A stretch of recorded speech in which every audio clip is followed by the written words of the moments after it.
Hey guys, I had a question come in from lesson 10.6, homework question number 6. My guess is part C was the most troubling part, so I plan to kind of breeze through A and B pretty quick, and then we'll spend some time on C. I think there's a couple ways that we can take a look at it. One probably easier than the other, but takes a little more ingenuity on your part to be able to see that. So let's take a look at it together. All right, so we're asked to consider two parametric equations, or a set of parametric equations, x equaling 4 cosine squared theta, y equaling 2 sine theta. Part A, create a table of x and y values using these values for theta. So let's get after that. Part A, we'll make our, I think I've been calling it an H table. Here's theta, x, and y. We need negative pi over 2, negative pi over 4, 0, pi over 4, running out of room, pi over 2. Okay, so hopefully we're staying up on our trig. We need to do cosine squared of negative pi over 2. So keep in mind, cosine squared just means what is cosine at negative pi over 2 and then square it. So negative pi over 2 in between quads 3 and 4. Cosine right there is 0, and 0 squared is 0, and 4 times 0 is 0. Okay, sine theta, so sine there, negative pi over 2 should be negative 1. Negative 1 times 2, negative 2. At negative pi over 4, negative pi over 4, again right there in quad 4, cosine is root 2 over 2. Well, when I take root 2 over 2 and I square it, I get 2 over 4, right? And that times by 4 just makes 2, okay? Sine in that spot, sine is also negative root 2 over 2. So negative root 2 over 2, negative root 2 over 2 times by 2 makes just negative root 2. At 0, cosine is 1, so cosine squared is still 1. 1 times 4, 4. Sine at 0 is 0. 0 times 2, 0. At pi over 4, cosine is root 2 over 2, so again I have root 2 over 2 that I need to square and then times by 4, so that turns into 2 fourths. Times by 4 just makes 2. And sine in that spot, sine is root 2 over 2 as well. Root 2 over 2 times 2 just makes now positive root 2. And at pi over 2, between quads 1 and 2, cosine is 0. 0 squared, 0 times 4 is 0. And sine in that spot is 1. 1 times 2 is 2. Okay, so there's part A done. Part B now says graph this. Okay, so ultimately we're just dealing with here really two quadrants, 1 and 4, 0, negative 2, negative 1, negative 2, there is a point. 2, negative 2, I gotta get out to 4, so 1, 2, 3, 4. So 2, negative root 2. Negative root 2 is like 1.4-ish, so 2, negative 1.440. 2 now, root 2, so 1, 2, again 1.4-ish, and then we have 0, 2. Okay, so it's looking like we have, again, we want to, oops, we don't have from this information, we can't actually continue past that, but, and we dealt with the parameter increasing in our table, and this was the direction of this, or the orientation of this, so the same orientation in which I'm graphing this is the orientation of this plane curve, so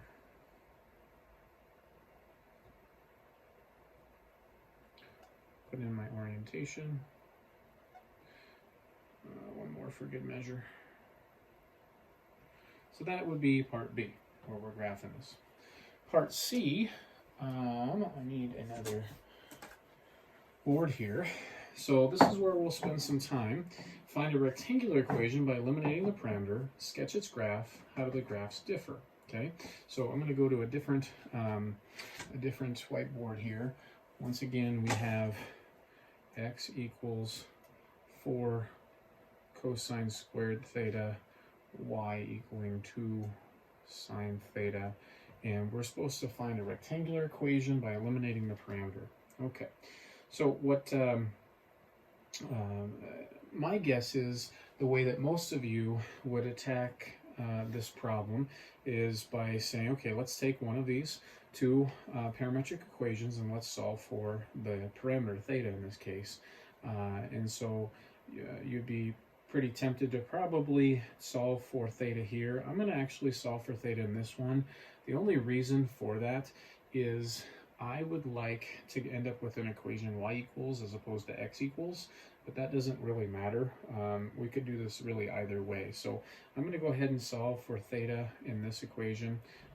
Hopefully you'd agree you'd have x over 4 equaling cosine squared theta.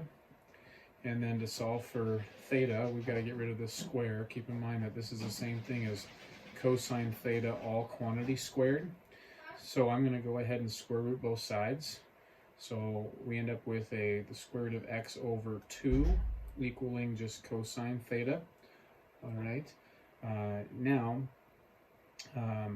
technically we have a plus or minus here, but I think we can ignore that if I'm not mistaken. But I'm not positive on that. I got to do some thinking on that. Let's just continue with this regardless. So we're going to need to get rid of cosine. So we go ahead and take the cosine inverse of both sides. So theta equals the cosine inverse of root x over 2. Okay. Now that I've solved for the parameter, I can now take this and substitute it into the other equation, the other parametric equation, and I get y equals 2 sine of cosine inverse of root x over 2. Now, this is looking really ugly, and you're like, well, this is my rectangular equation. No, we can actually simplify this if we really think about a right triangle approach to this. Keep in mind, working on the inner function first, cosine inverse of root x over 2 is asking ourselves at what angle is cosine of the ratio root x over 2? Well, let me draw a picture and demonstrate where that angle is. I call that the angle, okay, and maybe I shouldn't use theta because it can be construed as, actually I can in this situation because that is indeed theta is cosine inverse of this. Okay, so I want to know at what angle is cosine root x over 2, or what angle is cosine, keep in mind cosine, adjacent over hypotenuse, the adjacent root x over 2. That angle has cosine being root x over 2. Okay, well, let's finish solving for this third side over here. Well, by the Pythagorean theorem, I'd have to square this and take away the square of that. Well, that's 4, take away x, okay? And I think that's probably why, by the way, that we don't have to worry about our plus or minus because I'm going to end up squaring it here. But 4 take away x, and then square root all of that. So this is 4 minus x, all square rooted. That's what that side would be. This satisfies the Pythagorean theorem. So in that situation then, what I'm dealing with is y equals 2 sine theta. Well, what's sine theta here? Sine theta is your opposite over your hypotenuse. So this equals 2 times opposite root 4 minus x all over 2. So this is just y equals, getting off the screen here, y equals root 4 minus x. Now this is looking a lot prettier. Or if I were to go ahead and actually we do want plus or minus in here. So you'll see why, because I'm going to square both sides, and I get an equation of y squared equals 4 minus x. Oh, this is a what shape? This is a parabola that opens left or right, right? If I want to go back to my lesson, I think it was 10.2 where we worked on parabolas, we could put this in that standard form, y squared equals, I need to get x minus something, so I'm going to go ahead and factor a -1, and I get x minus 4, and that makes the same thing. And so what do I learn? This is a parabola opening to the left, not to the right, because our p-value is going to be negative, that directed distance. And then we have our vertex at 4. 4 is the x-coordinate of the vertex. It's what's being subtracted from x, comma 0. 0 is what's being subtracted from y. Okay, so that would be a, this would be a rectangular equation for this set of parametric equations. So that's one way of coming up with eliminating the parameter, but I want to show you a second way that I think is a little more ingenious, and that is the following. It takes some thought. You need to look at x equaling 4 cosine squared theta and y equaling 2 sine theta and think, gosh, cosine squared. I love that Pythagorean identity where cosine squared and sine squared come together. So think about this. What is y squared? Okay. Y squared is just going to be 4 sine squared, right? And what do we know for cosine squared theta plus, starting to run out of room here. And sorry, that was a little off the screen. Where I was talking was, if y equals 2 sine theta, what's y squared? Oh, square both sides, you get 4 sine squared. So 4 cosine theta, 4 cosine squared theta plus 4 sine squared theta has to equal how much? Well, factor out your 4's, and you have cosine squared theta plus sine squared theta squared theta. What does this have to equal? We should know from our Pythagorean identity, cosine squared and sine squared add together to always make 1. Well, 4 times 1, this must be 4. That means this must be 4. So let's go ahead and replace, in terms of x and y, what I know has to add to make 4. 4 cosine squared is also known as x. So this substitutes to just x. Plus 4 sine squared. Where did 4 sine squared come from? That came from y squared. Has to equal 4. Look, ladies and gentlemen, y squared equals 4 minus x, or y squared equals negative 1 times x minus 4. The same thing we got there by doing all of that more ugly work.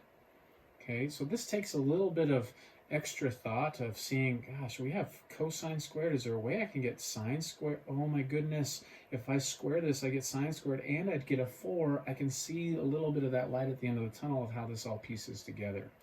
Okay, so now let's actually answer question C. Let me go back to C, what that was, just to make sure that we do our due diligence here. Find a rectangular equation by eliminating the parameter. Sketch its graph. How do the graphs differ? Okay, so what we found over here is our, and there's a couple different ways. I would probably just say y squared equals 4 minus x. So for part C, we learned that y squared equals 4 minus x. There's our rectangular equation, but this was our work, either through the work of truly eliminating the parameter as you know it, or through this other creative means to, in a way, eliminate the parameter by thinking about how can I get cosine squared and sine squared together here. Okay, so now let's graph this and see how they differ. If I was to graph y squared equals 4 minus x, there, we just said that this is the same thing, remember, as negative 1 times x minus 4. So we said it's a parabola opening to the left with a vertex at 4, 0. Okay, and then there's no other scaling factor here, and so I do know that as I go up 1, I'm going over to the right 1. As I go over to the right 2, or I guess I'm looking at it this direction, I'm going to be over here up 4. Here's the main difference. There's nothing in this rectangular equation that's telling us to stop. This is truly a parabola, right? And when we work worked on lesson 10.2, did we ever stop our parabola, or do we always put arrows, right? Because we were told that in part A, we were dealing with a set of parametric equations where these are the values of the parameter that we were asked to use to sketch the graph. That's one of the main differences. The other difference you could say is the rectangular equation has no representation of orientation. That would be the other thing that would be different, okay? So ultimately, there's the graph of the parametric equations, and then there's the graph of the rectangular equation, that being the major difference, okay? So hopefully that helped. Thank you so much for asking the question. Again, if one of you asks it, I'm sure others of you are thinking about it. So again, thanks for doing that. Hopefully this helped, and let me know if you have any further questions. Take care.